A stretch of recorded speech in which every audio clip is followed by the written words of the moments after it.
Estamos en directo aquí con Manuel José Correa, nacido en Punta Arenas en el 75, comenzó su carrera en el servicio público en el año 2011. Gracias por estar con nosotros, antes de todo. Muchas gracias, Alberto, por la invitación. Encantado de estar aquí. Bueno, lo primero, me gustaría saber, según usted, ¿existe alguna fórmula para asegurar el éxito político? Yo creo que definitivamente no, y sobre todo en estos tiempos de cambio. ¿Mm? Claramente que la mejor capacidad para poder adaptarse, una gran capacidad para poder adaptarse, te permite sobrevivir y poder ser más exitoso, como en todo en la vida, creo. Pero hoy en día creo que vivimos no solamente una pandemia sanitaria, ¿no es cierto? Un virus que nos ataca en lo sanitario, sino que también vivimos un tiempo de debilitamiento de las instituciones. Hablo particularmente en Chile, pero también se ve en otros lugares del planeta. Y unas generaciones, creo que muy críticas, eh, incluso algunos sectores muy particulares, agresivos, pero que critican todo, pero no hay propuestas, no hay propuestas viables. Y se olvidan, son generaciones, las más jóvenes, que en el caso de Chile, no conocieron ese Chile pobre, porque Chile era uno de los países más pobres de Latinoamérica, el segundo más pobre, si no me equivoco, y progresó en forma vertiginosa durante las últimas 4 décadas. Y entonces las nuevas generaciones nacieron en un país más abundante, donde había obviamente una provisión de bienes y servicios muy distinta a la que, por ejemplo, conoció y creció mi generación, que ya es una generación que tampoco es longeva. Yo tengo 44 años. Eh, pero entonces hay una como desvalorización de todo el esfuerzo anterior, con una gran exigencia de lo que debería proveerse hoy en el presente y hacia el futuro, pero con, sobre todo eso, algunos jóvenes líderes políticos con propuestas que han sido fracasadas en la historia, con propuestas de un socialismo, no un socialdemócrata o de un Estado, ¿no es cierto?, como son los modelos, por ejemplo, europeos, sino que mucho más cercano a ese socialismo duro y puro que conocimos en los años 60 y 70. A pesar Es de los, difícil navegar en eso. a pesar de los kilómetros que nos separan, desafortunadamente en Europa y en América Latina la polarización es lo más importante que hay en política hoy en día. Sí. Por lo que está pasando, olvidándose un momento del coronavirus, pero por lo que está pasando en términos sociales, en términos de guerra económica, por ejemplo, entre los dos gigantes, Estados Unidos y China. Hoy en día, según usted, ¿tiene sentido hablar de izquierda versus derecha o sería mejor hablar, por ejemplo, de populismo versus república? Yo creo que todavía en el caso chileno se sigue hablando izquierda y derecha, y yo creo que en el mundo igual, y creo que todavía hay diferencias, pero el populismo no es exclusivo de un sector u otro, es transversal, se puede dar en ambos sectores. Yo pertenezco más al mundo liberal, del pensamiento liberal. Entonces, pero sí, hoy en día asoma riesgos de populismo. Eh, por ejemplo, la semana pasada nosotros tuvimos un golpe profundo que está llamando mucho la reflexión, y que el establishment político ha estado muy ajetreado por eso, porque tuvimos atisbos de populismo también en la centro derecha, en razón de una votación que ocurrió en la Cámara de Diputados respecto del sistema de pensiones chileno. Entonces, claro, el populismo es de las grandes amenazas, así lo han planteado los cientistas políticos, y sobre todo que el populismo de uno u otro lado lleva siempre hacia un deterioro de las instituciones, y obviamente en detrimento de la democracia liberal que ha permitido en todas estas últimas décadas de la mano, ¿no es cierto?, desde la revolución industrial, que ha permitido un progreso constante e incesante en la calidad de los seres humanos en el planeta. ¿Qué tiene que ver, qué está buscando un italiano que habla con un chileno de problemas políticos? En Italia han pasado muchas cosas y en los últimos años un partido, el Movimiento Cinco Estrellas, un movimiento antisistema ciudadano, ha ganado muchas elecciones. Usted, ¿qué significó para usted la experiencia en el Comité Ciudadano del Movimiento Amplitud?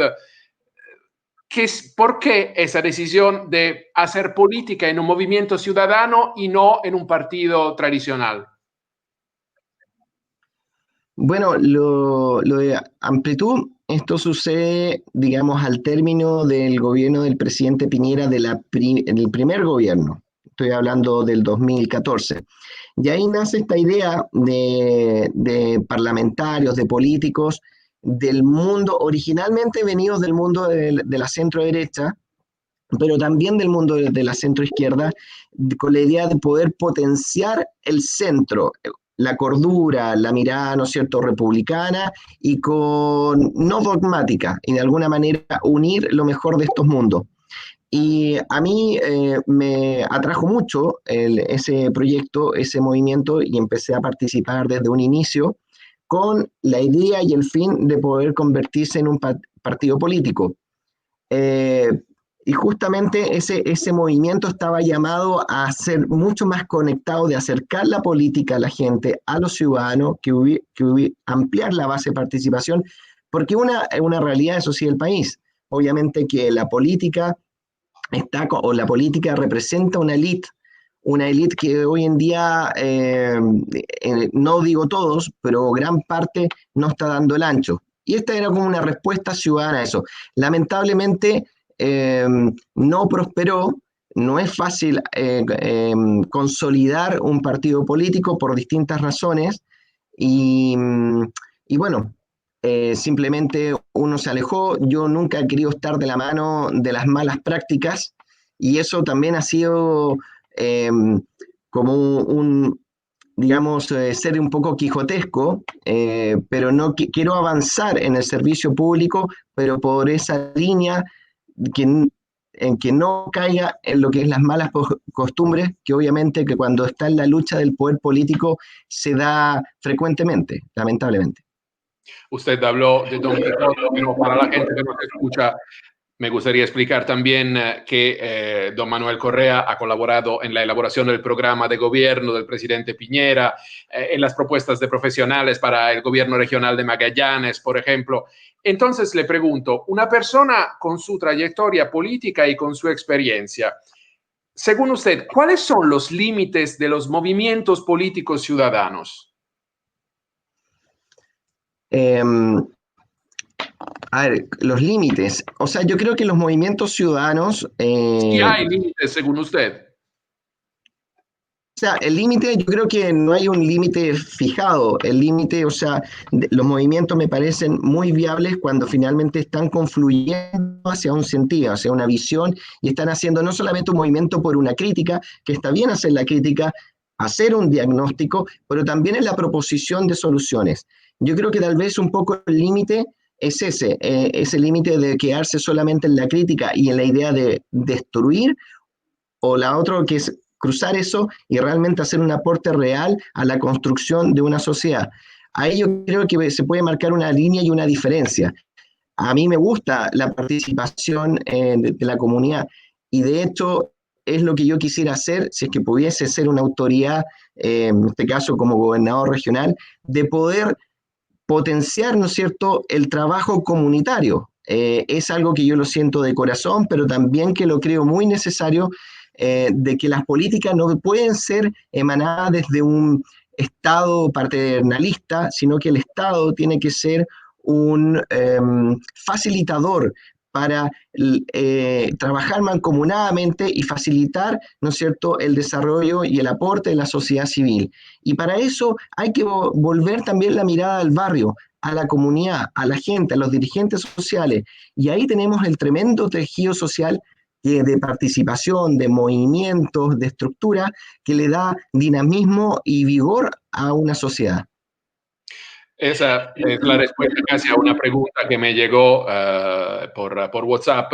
¿Qué hace falta, según usted, para ganarse hoy en día un espacio y una voz en la esfera política chilena? Uy, no es fácil, obviamente, que cuando uno quiere colocar una voz en la esfera política chilena, hay cosas que son difíciles. Uno, que los partidos políticos, que son grupos de interés, que son válidos, que son legítimos y que creo que son muy necesarios para la estabilidad de un país, también algunos partidos caen, ¿no es cierto?, en las malas prácticas y ahogan estos movimientos o las buenas iniciativas en esta repartija del poder. Entonces, primero uno como independiente tiene que tratar de abrirse paso ahí y con la convicción, y eso es lo que yo llamo siempre a la centro derecha, tener convicción, no tener vergüenza de las ideas que nosotros proponemos, no estar hablando simplemente para la galería, para lo que pueda ser lo más popular, que es el populismo, sino que realmente proponer ideas de largo plazo y bien sentadas. Entonces, primero está eso, cómo poder en el establishment político poder entrar, pero también en la gente, lo que uno puede comunicar a la gente. ¿Ya? Y ahí es otra dificultad. Por un lado, los medios de comunicación cierran las puertas. ¿Ya? Hay, no sé si podría decir algunas como colusiones, ¿ya? Sean comerciales, económicas o también ideológicas. Y por el otro lado, ¿no es cierto?, que la gente se ha ido alejando de repente de las buenas fuentes de información y a veces con simplemente el WhatsApp, el rumor, el comentario, genera un paradigma, genera una idea y que a veces es muy alejada de la realidad. Entonces, y también lo que ha sucedido, que la gente no ha sentido las respuestas desde la política a sus necesidades, y por lo tanto también, aunque uno es un ciudadano y que se acerca, a veces encuentra mucho rechazo de las personas porque dicen, yo no quiero nada con la política. Pero ahí las personas también tienen que entender que la política es vital para el funcionamiento del país. Hay muchos chilenos en Europa y hay en el mundo y hay una enorme ignorancia de los europeos frente, por ejemplo, a países como Chile. Y lo que intentamos hacer aquí es que se conozca un poco la riqueza de países como el suyo. Usted nació en la Patagonia chilena. ¿Cuáles son los problemas y las potencialidades de la región de Magallanes? Bueno, Magallanes es una región inmensa. De partida es la región territorialmente más grande de Chile. Estamos hablando de 132.000 kilómetros cuadrados, si no me falla la memoria. Imagínate comparado lo que es eso dentro de un país europeo. Estamos hablando más o menos, ¿cuánto? Unas 10 veces, 9 veces Bélgica, esta región, en su parte continental. Es una región también bien despoblada. Nosotros tenemos una población de 165.000 habitantes, es decir, apenas un poco más de un habitante por kilómetro cuadrado, de los cuales está muy concentrado en dos ciudades principalmente. Pero es una región que tiene un tremendo potencial, rica en diversidad, ¿no es cierto?, que tiene una proyección también hacia lo que es la Antártica, porque este es Punta Arenas, la ciudad en que me encuentro, capital de la región de Magallanes. Estamos hablando de las ciudades y de la región más austral del mundo y más cercana a la Antártida. Entonces está una gran proyección en la riqueza de lo que se puede trabajar en la investigación científica, en la logística hacia la Antártida. El turismo acá ha sido siempre una punta de lanza, representando el 10-11% del Producto Interno Bruto regional. Quienes saben ahí un poquito, sobre todo les gusta el outdoor y visitar los grandes paisajes. Aquí en Magallanes se encuentra la gran imagen de Chile, que son las Torres del Paine, y eso ha sido de gran atractivo, pero no es exclusivo, la región completa es bellísima. Y existe también proyectos a futuro que hay que ver, por ejemplo, que es el hidrógeno verde, tenemos gas, tenemos algo queda, algo poco, pero queda de petróleo, está la pesca. Entonces, es una región que tiene potencial, pero también tenía la minería, que obviamente que es una minería, entre comillas, minería un poco sucia, porque era la de carbón, ¿ya? Pero era una minería que estaba dando muchos puestos de trabajo y que todavía Chile, el 40% de la matriz energética la provee las centrales de termoeléctrica, o sea que funcionan con carbón. Se cerró la minería de Mina Invierno, específicamente acá en Magallanes, que proveía más de 1.000 empleos de alta calidad.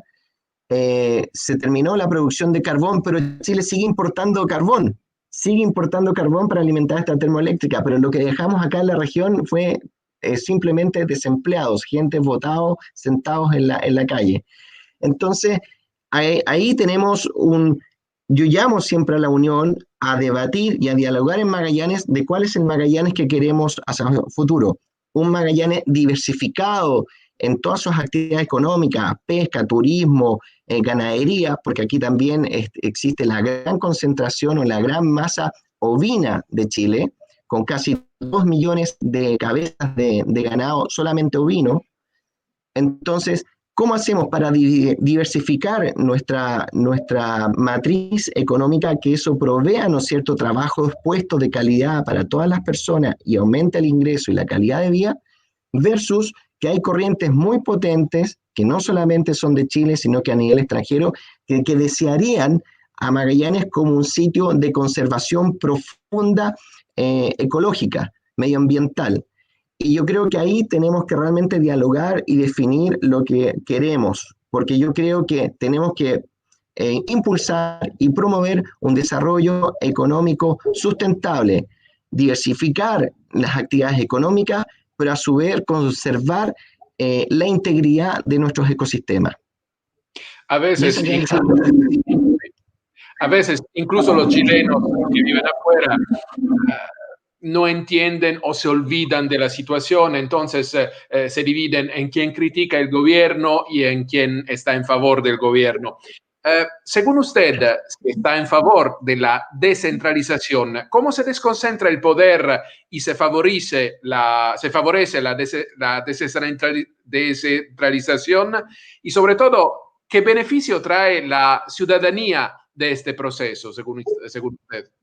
Descentralizar, independencia regional, posibilidad de utilizar los recursos de la región en el territorio. Correcto. Yo creo que, bueno, Chile es un país unitario, ¿ya? Y que de un poder presidencialista. Entonces, históricamente Chile ha sido muy centralizado y todas las decisiones se toman en Santiago. Tú pagas impuestos en Magallanes y ese dinero llega a Santiago y en Santiago se toman las decisiones de distribución, ¿ya? Entonces, el proceso de descentralización tiene que ver, y hoy en día está en marcha, una o está fijada para el próximo año, en abril, una elección de gobernador regional, que de alguna manera se genera una institucionalidad que es elegida de participación electoral de la comunidad para elegir a su primera autoridad en la región. Eso es una descentralización en parte política necesaria, pero de ahí nuestra institucionalidad todavía está muy al debe y débil, y por eso Magallanes va a necesitar tener un gobernador regional que promueva, que impulse, que expanda los límites y que se genere también una descentralización fiscal, una descentralización financiera, para que en definitiva, como tú bien decías, los recursos se puedan decidir en la región. A mí lo que me interesa, y es lo que la gente pide en su corazón, quiere participación en todos los niveles. Y lo que necesitan los magallánicos es ser dueños de su propio destino. Hacer política de un ciudadano es duro, es complicado, es como ser un deportista casi. ¿Y qué enseñanzas sobre la administración? Deportista soy. Exactamente, no, ahí voy. ¿Qué enseñanzas sobre la administración pública adquirió usted con su experiencia como director del Instituto Nacional de Deporte en la localidad de Los Ríos?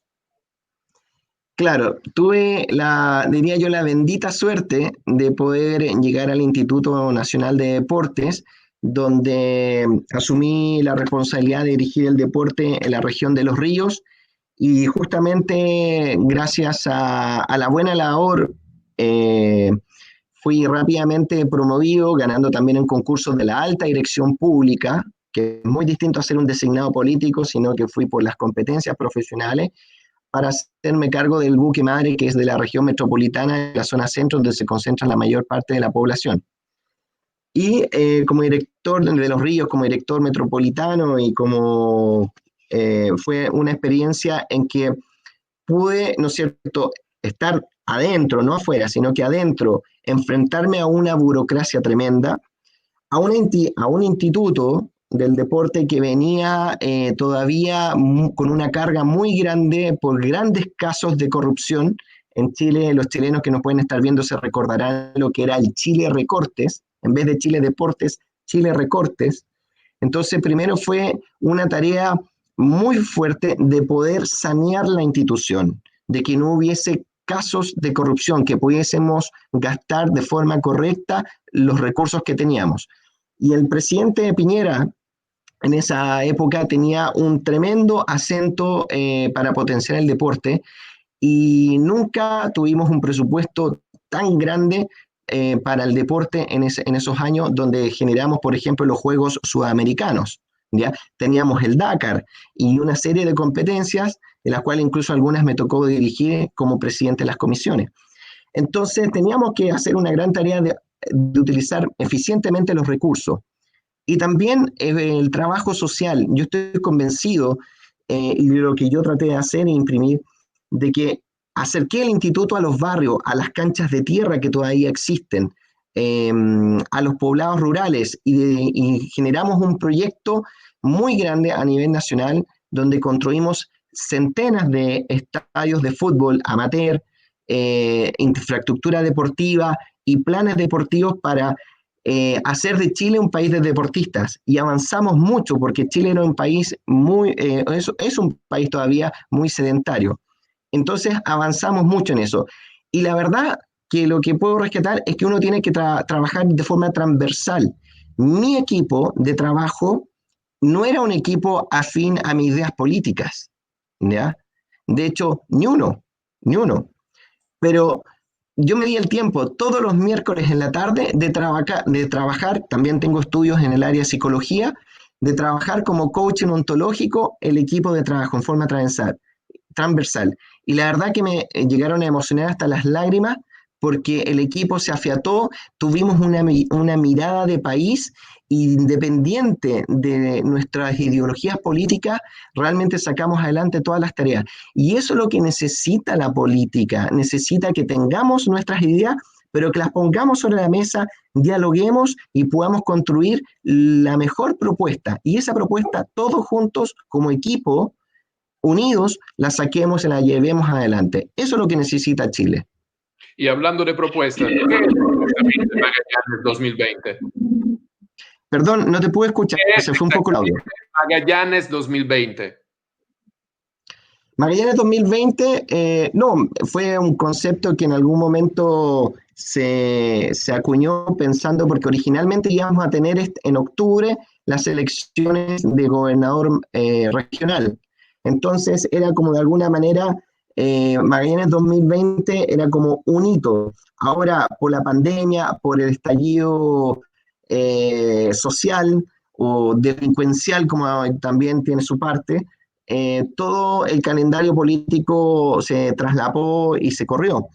Pero Magallanes, este 2020, en octubre, cumple 500 años desde su descubrimiento. Recordemos que Fernando de Magallanes, ¿no es cierto?, con Sebastián Elcano, fueron los primeros hombres y su tripulación que dieron la vuelta al mundo hace 500 años. Y aquí fue el gran descubrimiento, que fue el paso entre los dos grandes océanos, el Atlántico y el Pacífico.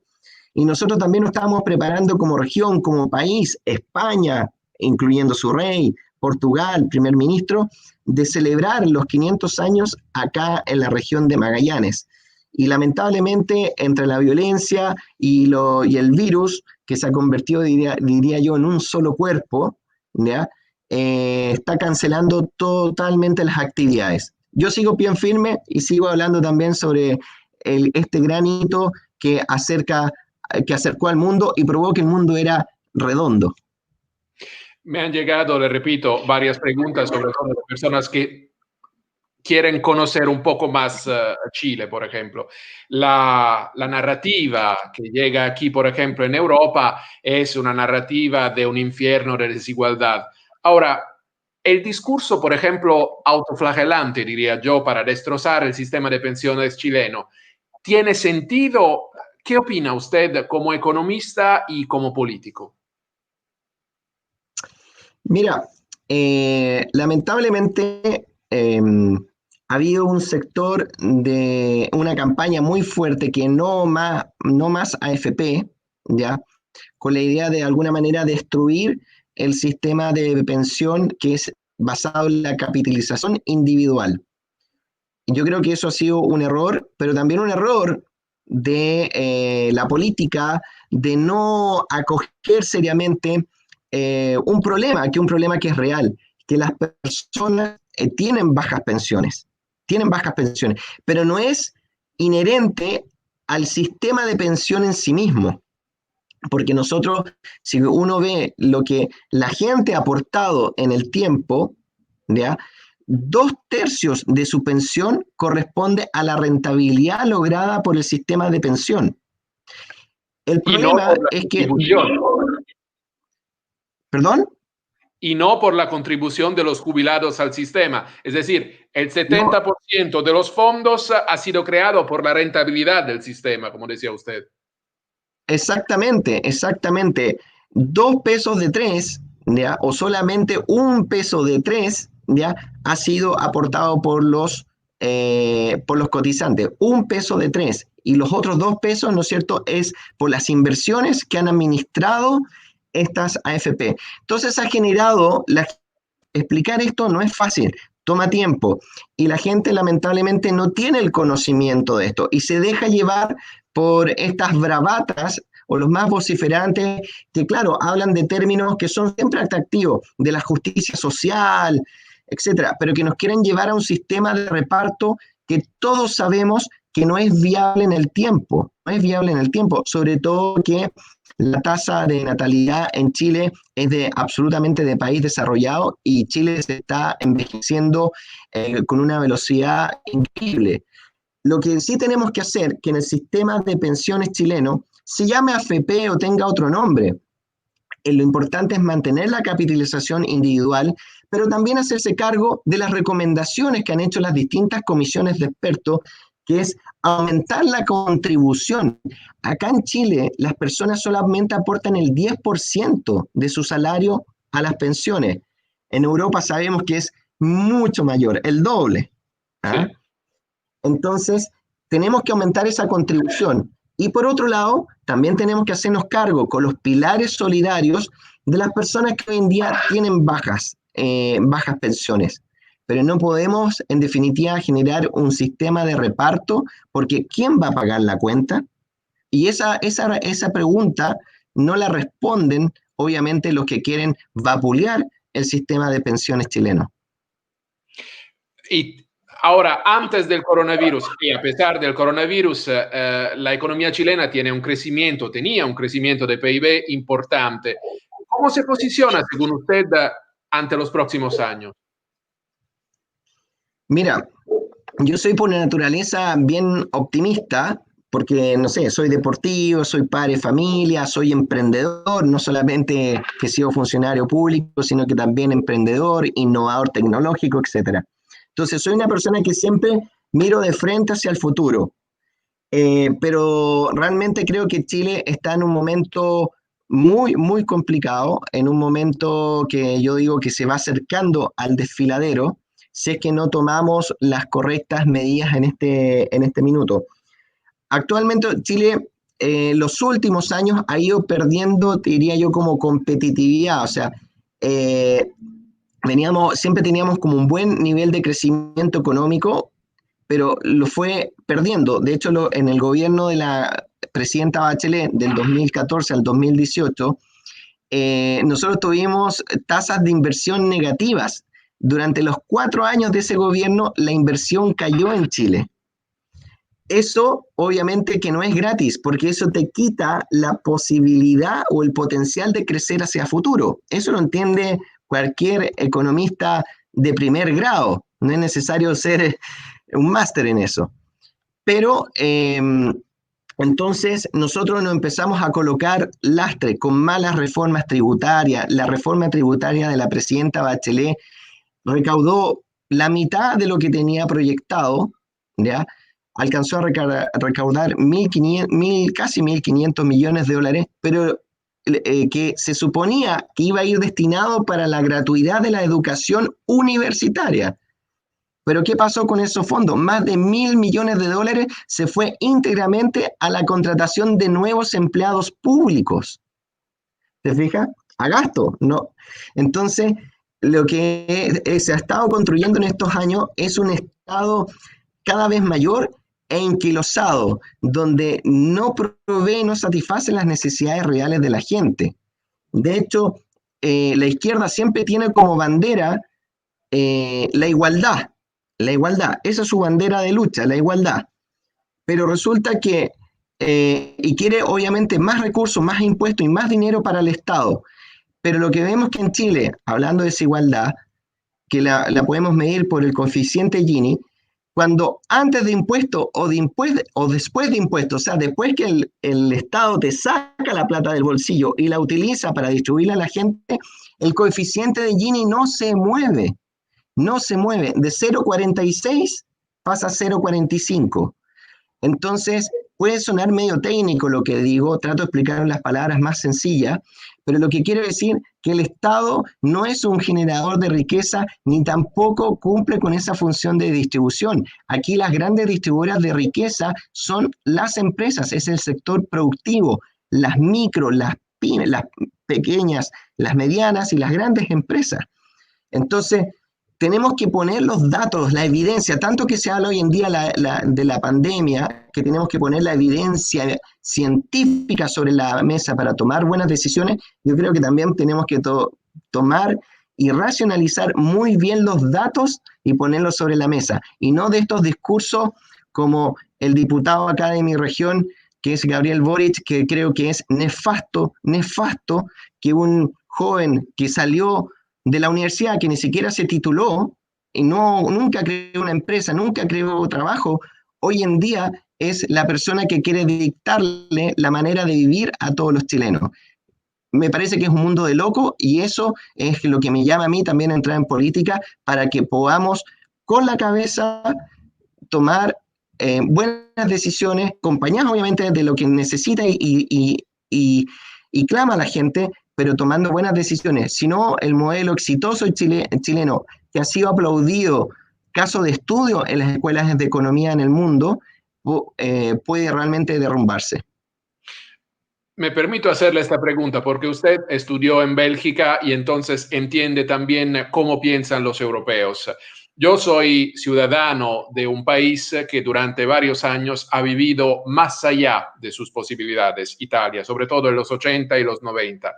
Y tengo 50 años y soy parte de lo que llaman la generación perdida, es decir, una generación que se encuentra entre dos mundos, el mundo del boom económico y el mundo de la crisis, y no se ubica bien. Entonces hay muchísimas personas en mi posición que viven como yo, que no están dispuestos, no están preparados a los cambios, los desafíos económicos. ¿Cómo se explica? ¿Existe una generación así en Chile? ¿Y cómo se explica, por ejemplo, a los cuarentones, a las personas de 50 años, no solo a los jóvenes, que el mundo ya cambió y que algunas reglas tienen que cambiarse porque el sistema económico se volvió diferente? Bueno, ese es uno de los grandes desafíos que tenemos. El futuro va a ser muy complejo si nos ponemos realmente a pensar con lo que va a ser la inteligencia artificial, la biotecnología y la infotecnología. eso va a requerir, va a haber grandes y profundos cambios en el mercado laboral a nivel mundial. Y entonces, en definitiva, ¿cómo vamos a poder lograr que la población mundial, esto es un desafío sistémico a nivel mundial, se incorpore a los avances de la tecnología y se genere la suficiente riqueza y puestos de trabajo para que las personas eh, no queden afuera? Si ese es un gran desafío y que es próximo, en la próxima década, lo que nos llama que incluso una persona que estudia o economía o algo de ciencias, estudia una profesión a nivel incluso universitario, tal vez esa no va a ser la única profesión que va a ejercer durante su carrera, sino que va a tener que tal vez acomodarse como una nueva profesión cada 10 años. Y eso es una situación que es tremendamente estresante también para los seres humanos, para las personas, y que no todos tienen las mismas herramientas o condiciones estructurales biológicas, psicológicas, para competir. Entonces, wow, es un tremendo desafío. ¿Cómo nos hacemos cargo de eso? La generación de 40, 50 a la que pertenecemos nosotros, creció, como tú dices, en un boom, se fueron generando mecanismos de estabilidad, de crecimiento y de mejora constante en la calidad de vida. Hoy eso está un poco en peligro. Entonces, Bueno, si puedo decirle, perdón, Italia en los años 80 y 90 hizo deudas que están pagando las generaciones de ahora. exactamente, y ese Chile que viene con un rezago, porque nosotros ya somos un país de la OECD, pero somos como de la cola del lado pobre de la OECD, ¿no? De los 42 países. Pero somos el país que está en ese desafío, que está ahí tratando de atravesar el umbral del desarrollo.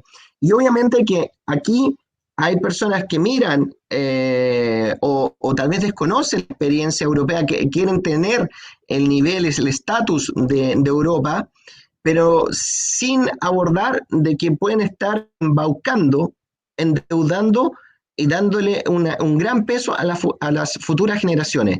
Entonces, por eso, esta generación de 40, 50, que combina capacidad, que combina experiencia, tiene que ser muy sensata, muy responsable para proponer y construir las decisiones que permita alcanzar mejores niveles, pero sin dejarle un lastre a las generaciones más jóvenes, que hoy en día están exigiendo de todo, y ese todo significa a ellos dejarle un tremendo peso en los próximos años. Entonces, y en el tema de pensiones, justamente de lo que estamos hablando, porque nuestro sistema de pensiones chileno es sustentable, pero está hoy en día en un formato que cumple una función de ahorro, pero tenemos que también hacerle reformas para que satisfaga las necesidades realmente de pensión y de seguridad social. Es un, eso hay que mejorarlo, pero no podemos tomar esas medidas como de reparto, explotar la deuda pública, que hoy en día la de Chile es de 28%, ¿ya?, del Producto Interno Bruto, pero terminada la pandemia, el año 2024 va a ser del 44%, comparado con países europeos sigue siendo baja. Pero nosotros todavía tenemos grandes desafíos porque no somos un país desarrollado. Entonces tenemos que tener cuidado porque el país se puede endeudar a tal manera que después no va a tener capacidad de respuesta para responder a las necesidades todavía pendientes de educación, de salud de la población.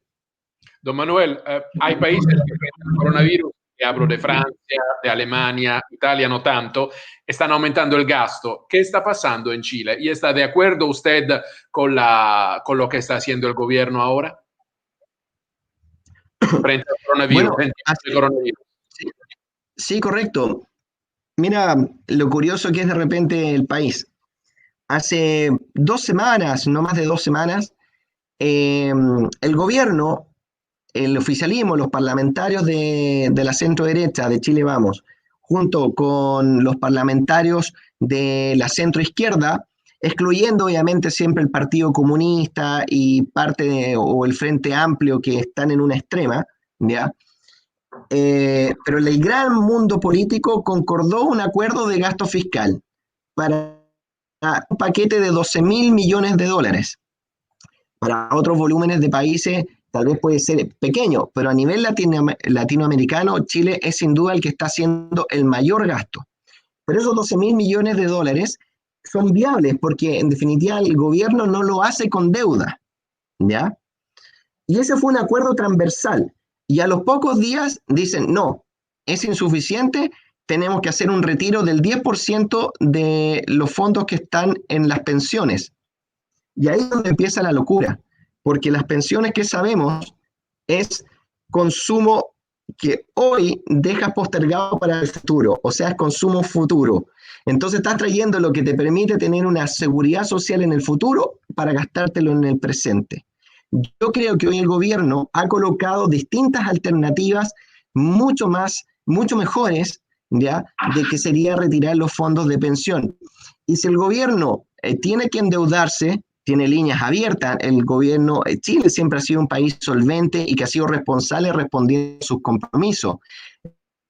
Si es necesario endeudarse, creo que sería el momento de hacerlo, pero creo que también con la ingeniería que te hablo, de cómo generamos eficiencia a nivel del gobierno, en sus gastos del gobierno, más los fondos que tiene ahorrado el gobierno, perfectamente creo que pudiésemos dar soluciones contundentes que le den un respiro y seguridad a la gran clase media chilena y a la clase más humilde que está siendo hoy, por suerte, está teniendo ayuda. Mi última pregunta. Eh, los problemas antes del coronavirus han sido sobre todo la violencia en estos últimos meses y la injerencia de grupos, incluso desde el extranjero. Según usted, a nivel incluso regional, ¿cómo es posible que lo que pasa en Venezuela, por ejemplo, nos sirva de ejemplo para mostrar que sistemas de ese tipo no funcionan, simplemente no funcionan? ¿Y cómo es posible que aún hoy estas ideologías tengan tantos adeptos entre las generaciones de jóvenes chilenos? Sí, es tremendo, pero mira, creo que la inmensa mayoría del país el 18 de octubre salió a la calle para representar su descontento y haciendo demandas sociales que son legítimas y que yo comparto. Si, si recopilamos lo que hemos estado conversando, yo he hablado de muchas cosas que hay que mejorar o que hay que reformar dentro de nuestra institucionalidad. Las personas que necesitan y requieren, y es lo que piden, es mejores pensiones, mejor salud, mejor educación y seguridad.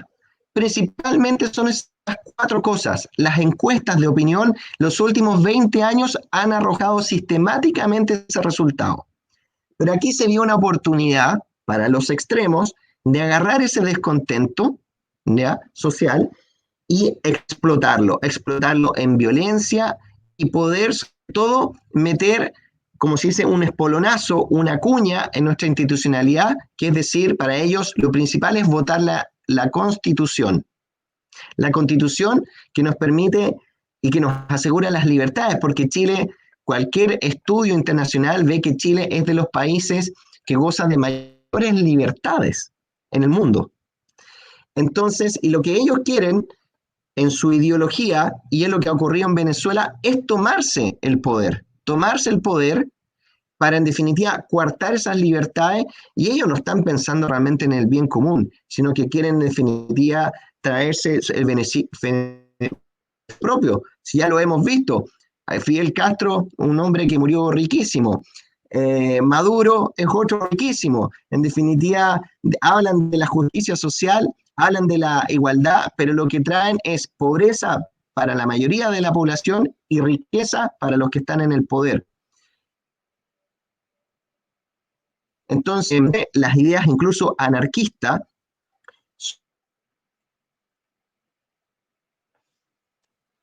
¿Aló? ¿Ahí volvimos? Sí, ahora sí. Lamentablemente también existen no solamente la ideología acá metida de grupos de extrema izquierda, porque también hay que separar, hay una izquierda moderada, que lamentablemente ha ido cayendo en el populismo, pero también hay una izquierda moderada, sensata, y que también fue responsable del avance del país en los últimos 30 años. Yo no entiendo de repente que ellos se avergüenzan de lo que han hecho. Habrán tenido un discurso de autoflagelante cuando ellos en definitiva gobernaron de los últimos 30 años, gobernaron 24. Y resulta que el país, Chile, ha conocido en estos años su mejor nivel de calidad de vida, disminución de la pobreza como nunca antes en su historia. Chile siempre fue un país nosotros decimos de patipelados, un país pobre, y nosotros hoy en día estamos en el umbral de poder eh, convertirnos en un país de los llamados como países ricos, con muchos desafíos todavía. Entonces, pero el anarquismo en grupos también han entrado y ahí son manipulados por algunas personas que yo lo encuentro que son casi insanos. Europa ha conocido distintos movimientos de anarquismo durante su historia y, y también este estallido delincuencial se combinó, yo te diría, con los delincuentes y el narcotráfico. Aquí el narcotráfico ha ido avanzando, es cosa de ver las noticias, cómo han aumentado, eh, digamos, las requisiciones, ¿no es cierto?, de droga, de marihuana, de cocaína en las distintas regiones del país. Entonces, obviamente que la delincuencia, viendo la fuerza pública, el orden público deteriorado, la delincuencia también ha avanzado en lugares del país. Y esto se combina, a los narcotráficos le conviene tener los anarquistas, le conviene tener esta centro izquierda que anda vandalizando, destrozando, quemaron el metro, han quemado nuestra ciudad de Punta Arenas, una ciudad siempre tranquila, una ciudad hermosa, y la han quemado, la han destruido. Y ahí uno donde ha encontrado, yo mismo lo he visto, a mí no me lo cuentan, porque yo he estado ahí, ¿ah? Me he metido en las protestas, he visto cómo uno encuentra hasta pastillas de drogas que son de alto valor, cómo estos jóvenes tan marginales que se supone que son pobres y consumen drogas que son carísimas. Alguien también lo está alimentando, alguien les da recursos, de alguna parte sale. No es solamente una cosa individual, también hay un trabajo eh, colectivo ahí. A pesar de todo, y es mi última pregunta, me ha llegado ahora desde un amigo que vive en Francia, un chileno, un joven chileno que está en la universidad. ¿Por qué tendría que regresar a Chile ahora? ¿Qué puede darme efectivamente ese país? ¿Por qué tengo que regresar? ¿Puedo reconstruir el país después de la pandemia? Bueno, uno siempre tiene que estar optimista y es por eso que yo estoy acá y dije voy a salir, entre comillas, de mi confort como profesional, que gracias al esfuerzo he podido tener un buen desarrollo económico y dije voy a entrar justamente para que aportar y colaborar para que mi país vuelva a unirse. Ningún país sale adelante eh, la confrontación. Eso lo sabe Europa mejor que nadie. Han tenido la experiencia más dura del planeta en eso. Entonces, lo que yo digo, todas las personas que crean en eso, tengan una mirada positiva finalmente hacia el futuro de ellos mismos y que creen que pueden hacer un aporte real a la sociedad, Chile sigue siendo un país de puertas abiertas y yo creo que necesitamos más gente también, y chilenos, que quieran aportar en esa vía. Si nosotros creo que perdemos esa la batalla, que es la batalla de la fraternidad en esto, de la concordia, de ver a la persona que piensa diferente, pero como una persona que tiene una opinión distinta, pero con la cual yo tengo que trabajar y somos hermanos, vivimos bajo el mismo techo, vamos a salir adelante. Pero si estas cuñas de división que nos permanentemente nos están golpeando y la gente cae en eso, obviamente que creo que Chile va por un mal camino y directamente no sería recomendable para esas personas ver que Chile sea una tierra de prosperidad. Chile lo fue, Chile lo fue. Por algo recibimos cientos de miles de extranjeros en los últimos años, porque Chile era, entre comillas, un poco la joya del concierto latinoamericano. si la gente no se va nadando a Cuba, la gente en Chile no se va con la mochila hacia Argentina, ni a Perú, ni a Colombia, ni a Venezuela. Son de estos países los que llegan a vivir a Chile, porque decían, en Chile se puede prosperar. Y la gran mayoría de la gente, sobre todo las generaciones más jóvenes, tienen gran movilidad social. El que se esfuerza, trabaja, sale adelante. Pero hoy en día estamos en jaque, no en jaque mate, estamos en jaque. Y por eso tenemos que mover muy bien las piezas para que Chile vuelva a ser esa tierra de oportunidades. Manuel José Correa, muchas gracias por esta entrevista. Alberto, muchas gracias. Creo que estás en Francia. Sí. Ah, ok. Je adore la France. Gracias, Tú sabes adiós. que, sí, adiós. Muchas gracias y un abrazo fuerte desde Chile.